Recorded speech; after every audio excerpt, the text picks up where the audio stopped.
पिछले एपिसोड में हमने देखा था कि वेंसडे ने गुडी के दिखाए बंगले को ढूंढ लिया था। वो गैरेट गेट्स का बंगला था। उसे वहां कई ऐसे सबूत मिल गए थे जो इस बात की तरफ इशारा कर रहे थे कि राक्षस गेट्स बंगले से जुड़ा हुआ है। वेंसडे जेरिको में हड़कंप मचा रहे राक्षस के रहस्य के काफी करीब पहुंच चुकी थी, लेकिन ऐन वक्त पर राक्षस के आ जाने की वजह से उसे वहां से भागना पड़ा था। पर बाद में जब वेंसडे शेरिफ को लेकर बंगले में वापस लौटी तो वहां मौजूद सारे सबूत मिटा दिए गए थे। यहाँ तक कि जब मेयर को राक्षस के पीछे कौन है ये पता चला तब मेयर को भी रास्ते से हटा दिया गया। अगर आपने पिछले एपिसोड्स नहीं देखे हैं तो पहले उन्हें देखिए, लिंक आपको डिस्क्रिप्शन में मिल जाएंगे, आपको काफी मजा आएगा। इस एपिसोड की शुरुआत में जेरिको शहर के सभी लोग मेयर के फ्यूनरल में आए हुए थे। आज जोर की बारिश हो रही थी। वेंसडे का दिमाग अभी भी राक्षस के ख्यालों से भरा हुआ था। एक अनजान आदमी वेंसडे को पेड़ की आड़ में छिपकर देख रहा था। जैसे ही वेंसडे की नजर उस पर पड़ती है वो वहां से भागने लगता है। वेंसडे भी उसका पीछा करती है, लेकिन एकाएक वो आदमी वेंसडे की नजरों से ओझल हो जाता है। वेंसडे वो कहाँ गया ये देख ही रही होती है कि तभी पेड़ पर छिपकर बैठा वो आदमी वेंसडे की ओर कूदता है। वेंसडे भी काफी फुर्ती से अपनी तलवार से उस पर वार करने की कोशिश करती है, पर वो आदमी उसके वार को बड़ी आसानी से ब्लॉक कर उसे ही बिजली का झटका देता है। पर इसके बावजूद भी वेंसडे के चेहरे पर मुस्कुराहट उभर आती है। दरअसल ये आदमी और कोई नहीं बल्कि वेंसडे के पिता का भाई अंकल फेस्टर था। फेस्टर चोरी डकैत जैसे कई गलत काम कर चुका है, वही उसका पेशा है। अंकल फेस्टर और वेंसडे भावनिक तौर पर एक दूसरे के काफी करीब हैं, बावजूद इसके कि फेस्टर एडम्स फैमिली में लगा इकलौता दाग है। वैसे तो फेस्टर बोस्टन शहर जाने वाला था, लेकिन गोमेज ने उसे नेवरमोर में घटी भयावह घटनाओं के बारे में बताया था, इसलिए जाने से पहले वो वेंसडे से मिलने यहाँ आया है। फेस्टर वेंसडे से कहता है कि उसे छुपने के लिए कोई जगह चाहिए। वेंसडे उसे छुपने के लिए यूजीन के मधुमक्खियों की झोंपड़ी देती है। फेस्टर वेंसडे से उस राक्षस की नस्ल पूछता है। वेंसडे उसे ज़ेवियर की बनाई तस्वीर दिखाती है। फेस्टर उसे बताता है कि ऐसे राक्षसों को हाइड कहा जाता है। वेंसडे उसे बताती है कि नेवरमोर की लाइब्रेरी इतनी बड़ी होने के बावजूद भी वहां ऐसी कोई किताब नहीं है जहां इस राक्षस का जिक्र हो। तब फेस्टर उसे बताता है कि कई सालों पहले जब गोमेज ने उसे नाइटशेड्स क्लब में छुपाया था तब उसे वहां एक छोटी सी तिजोरी दिखी थी।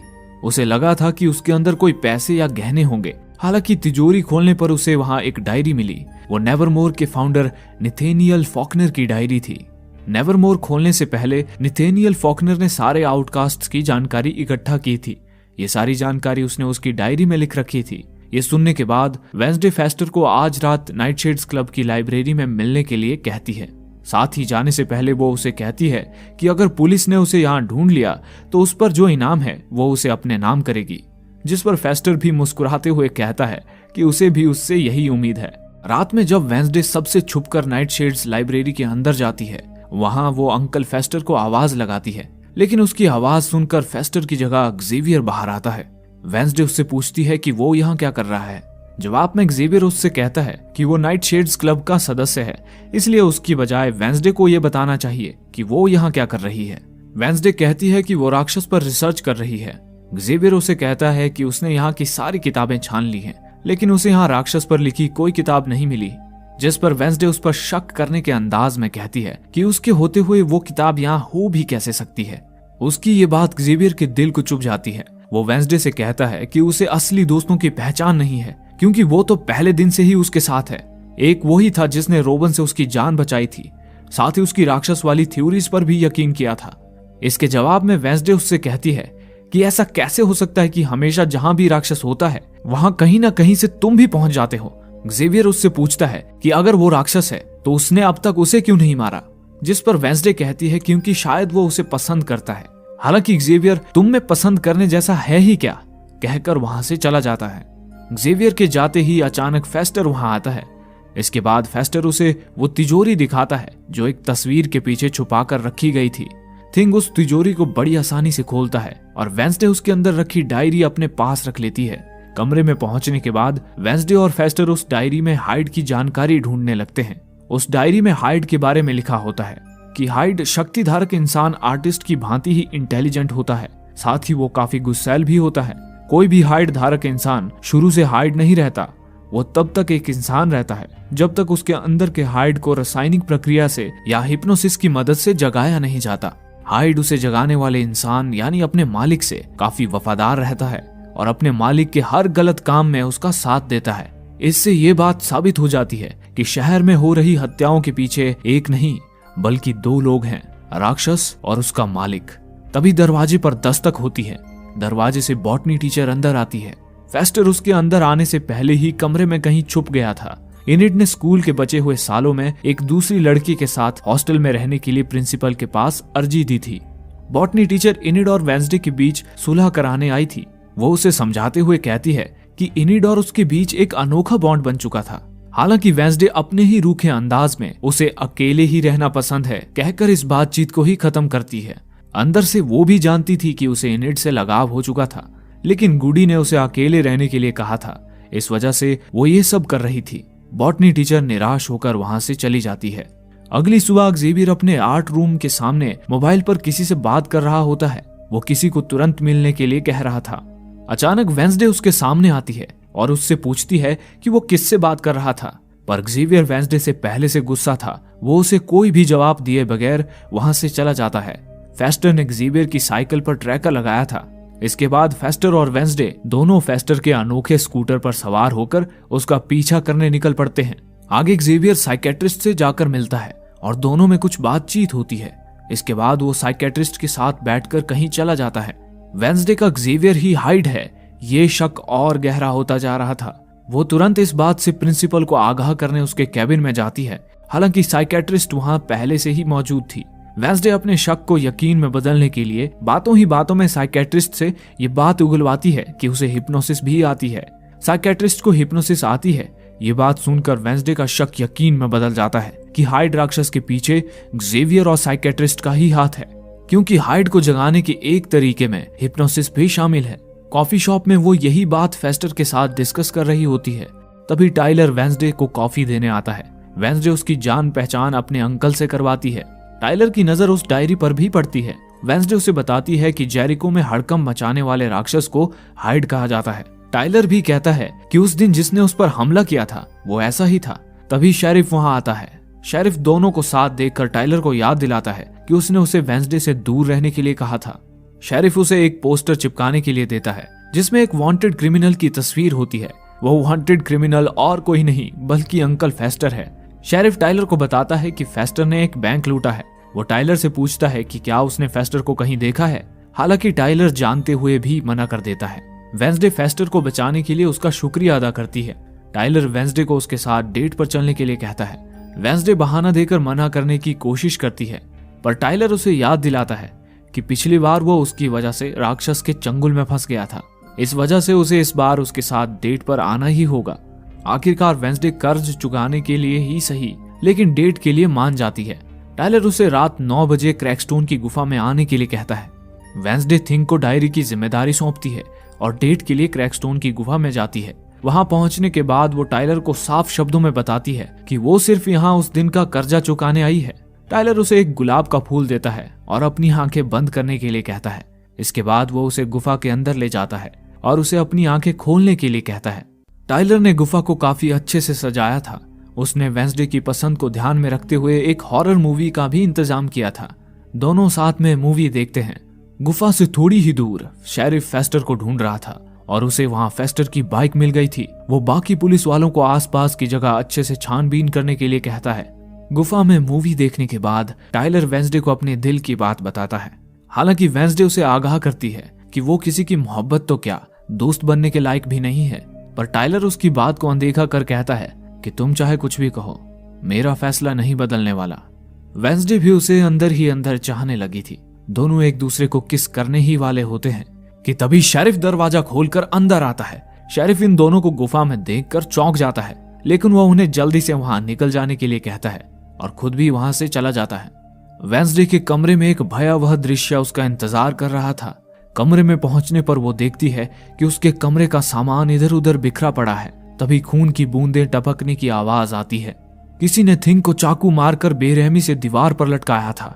वो तेजी से थिंग को लेकर अंकल फेस्टर की तरफ भागती है। फेस्टर उसे बिजली के झटके देकर होश में लाने की कोशिश करता है, लेकिन काफी कोशिश करने के बाद भी थिंग हिल भी नहीं रहा था। पर वेंसडे उसे कोशिश करते रहने के लिए कहती है। आखिरकार थिंग होश में आ जाता है। वेंसडे उससे पूछती है कि उसे चाकू किसने मारा। थिंक बताता है कि किसी ने उसे पीछे से चाकू मारा था, इस वजह से वो उसका चेहरा नहीं देख पाया। वेंसडे कसम खाती है कि जिसने भी थिंक के साथ ये सब किया है वो उसे छोड़ेगी नहीं। वेंसडे फेस्टर को शेरिफ उसे ढूंढ रहा है ये बात बताती है और जल्द से जल्द वहां से भाग जाने के लिए कहती है। नेवरमोर में पहुंचने के बाद वेंसडे ये सारी बात प्रिंसिपल को बताती है। साथ ही वो उसे बताती है कि किसी ने उसके कमरे से नथानियल फॉकनर की डायरी चुराई है। प्रिंसिपल चौंकते हुए उससे पूछती है कि वो डायरी तो नेवरमोर की गुप्त लाइब्रेरी में थी। प्रिंसिपल कैबिन में मौजूद बॉटनी टीचर को वहां से जाने के लिए कहती है। इसके बाद वो वेंसडे को बताती है कि नथानियल फॉकनर ने हाइड राक्षस पर सबसे ज्यादा रिसर्च की थी। वो ये जानना चाहते थे कि हाइड अंधाधुंध खून करते हैं या अपने पूरे होशो हवास में, लेकिन इससे पहले कि वो किसी नतीजे पर पहुंचते एक हाइड के हाथों ही वो मारे गए और उन्हें उनकी रिसर्च को जारी रखने की कोशिश की, पर हाइड को काबू में करना काफी मुश्किल था, इसलिए उन्होंने इस रिसर्च को बीच में ही बंद कर दिया और इसी के चलते 30 साल पहले हाइड को नेवरमोर से भी बैन कर दिया गया था। वेंसडे ये सुनकर हैरान थी कि जब प्रिंसिपल को हाइड के बारे में पता था तो उसने शेरिफ को इसके बारे में बताया क्यों नहीं। प्रिंसिपल कहती है कि ये सब उसने नेवरमोर को बचाने के लिए किया है, क्योंकि अगर ये बात सामने आ जाती तो शेरिफ नेवरमोर को बंद कर देता। प्रिंसिपल वेंसडे से कहती है कि अगर उसे किसी पर हाइड होने का शक है तो वो उसे तुरंत बताए। हालांकि वेंसडे उसे कुछ भी बताने से मना करती है और वहां से चली जाती है। अगले दिन जब वो स्कूल में होती है तब बियांका उसके पास आती है और बताती है कि उसे मेयर के खून के बारे में कुछ पता चला है। बियांका उसे नाइटशेड्स क्लब की गुप्त लाइब्रेरी में ले जाती है। वहां लूकस भी पहले से ही मौजूद था। लूकस वेंसडे के हाथों में कुछ कागज देता है और बताता है कि ये कागज उसने उसके पिता मेयर वॉकर के लैपटॉप से प्रिंट किए हैं। वो आगे बताता है कि मेयर किसी लॉरेल गेट्स को ढूंढ रहा था। ब्रिटिश पुलिस के मुताबिक लॉरेल गेट्स कई सालों पहले ही डूबने से मर गई थी, हालांकि उन्हें कभी उसकी लाश नहीं मिली। वेंसडे उन कागजों को देखती है। उसमें लिखा होता है कि गेट्स का बंगला 1 साल पहले एक 90 साल की बूढ़ी औरत ने खरीदा था। अचानक किसी अनजान वजह से उसकी मौत हो गई। मरने से पहले उसने अपनी जायदाद अपनी नर्स के नाम कर दी थी, जिसका नाम है टेरेसा एलग्लाओ। होशियार वेंसडे झट से पहचान जाती है कि टेरेसा एलग्लाओ नाम में जो लेटर्स हैं वही लेटर्स लॉरेल गेट्स में भी हैं। ये बात इस तरफ इशारा कर रही है कि नर्स ही लॉरेल गेट्स है। बियांका वेंसडे से पूछती है कि भला लॉरेल गेट्स ने अपना नाम बदलकर अपना ही बंगला क्यों खरीदा। वेंसडे उसे कहती है कि यकीनन वो उन सब से अपना बदला लेने आई है जिनकी वजह से उसका पूरा परिवार खत्म हो गया, जिसमें शामिल है मेयर, फोरेंसिक डॉक्टर, वेंसडे की फैमिली और पूरा नेवरमोर स्कूल। इसके बाद वेंसडे सीधे साइकेट्रिस्ट के पास जाती है। वेंसडे साइकेट्रिस्ट को वो छोटी पेटी देती है जो उसे गेट्स के बंगले में मिली थी और उससे उगलवाने की कोशिश करती है कि वही लॉरेल गेट्स है। हालांकि इसका कुछ फायदा नहीं होता। तब वेंसडे उस पर आरोप लगाती है कि वही लॉरेल गेट्स है और उस दिन उसी ने मेयर को अस्पताल में जाकर मारा था। वेंसडे आगे कहती है कि किसी साइकेट्रिस्ट के लिए अस्पताल में घुसकर यह सब करना काफी आसान है। वेंसडे उसे बताती है कि जब साइकेट्रिस्ट यूजीन से मिलने आई थी तब उसने साइकेट्रिस्ट के हाथ में वही फूल देखे थे जो वेंसडे को गेट्स के बंगले पर मिले थे। हालांकि साइकेट्रिस्ट इन सब आरोपों को झुठला देती है और उसे किसी पेशेंट से मिलने जाना है कहकर वहां से जाने लगती है। वेंसडे उसे रोकती है और कहती है कि वो जानती है कि साइकेट्रिस्ट जेवियर से मिलने जा रही है। वो ये भी जानती है कि उसी ने जेवियर के अंदर का हाइड राक्षस जगाया है। साइकेट्रिस्ट उसकी बातें सुनकर गुस्से से पागल हो जाती है। वेंसडे के जाते ही वो प्रिंसिपल को कॉल करती है और उसे वेंसडे की हरकतों के बारे में बताने लगती है। हालांकि तभी उसे कुछ अजीब सी आवाजें सुनाई देती हैं। वो देखने के लिए आगे बढ़ती है कि तभी हाइड उस पर हमला करता है। उसकी दर्दनाक चीखें फोन पर मौजूद प्रिंसिपल तक भी पहुंचती हैं। अगले सीन में प्रिंसिपल और वेंसडे अस्पताल के बाहर बैठे होते हैं। तभी शेरिफ आकर उन्हें यह खबर देता है कि साइकेट्रिस्ट जिंदा नहीं बच पाई। ये सुनते ही गुस्से से बिलबिलाती वेंसडे जेवियर का पर्दाफाश करने वहां से निकल पड़ती है। जब जेवियर अपने आर्ट रूम के अंदर जाता है तो वेंसडे को वहां पहले से मौजूद पाता है। वो उसे वो चाकू देती है जिससे थिंक को घायल किया गया था। जेवियर अपने बचाव में कहता है कि वो माने या न माने, लेकिन वो उसके कमरे में नहीं गया था। वेंसडे कहती है कि उसे उसकी एक पेंटिंग काफी पसंद आई और इतना कहकर वो एक पेंटिंग से पर्दा हटाती है। वो साइकेट्रिस्ट की पेंटिंग थी जिस पर हाइड के पंजे का निशान बना हुआ था।